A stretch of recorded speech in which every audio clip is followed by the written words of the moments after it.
القولون العصبي وما أدراك ما القولون العصبي.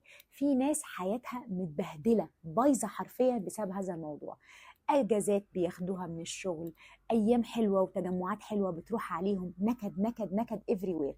بستغرب قوي لما يروح للدكتور يقول له اصل انت عندك قولون عصبي محتاج تهدى. معلش مع احترامي، التوتر بيجيب كل امراض الدنيا وبالتاكيد منها القولون العصبي.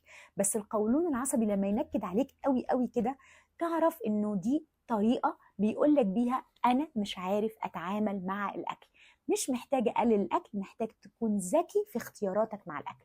عشان كده ألف ب إن إحنا بنغير النظام الغذائي كله للبني آدم اللي بيشتكي من قولون عصبي، مش نفضل نديله في أدوية. بنروح لحاجة اسمها لو فود ماب دايت. إيه هو ده؟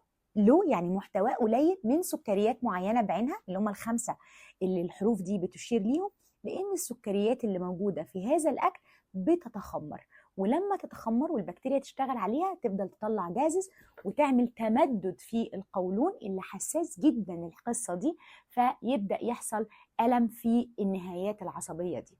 إذا كل المطلوب منك خطة ذكية للتعامل مع الأكل، مش للأبد، ولكن بيبقى فيه إن احنا نبعد نطلع الأكل ده وبعد كده نرجع ندخله تاني.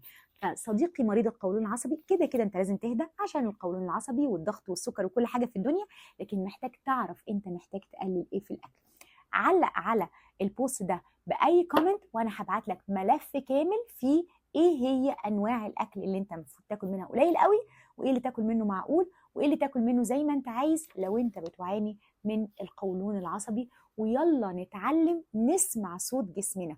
كل عرض هو بيقوله لنا هو عايز يوصل لنا رسالة.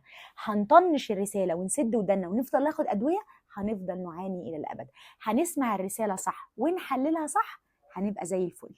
ده بالنسبة للقولون العصبي، الملف اللي مجنن الناس كلها.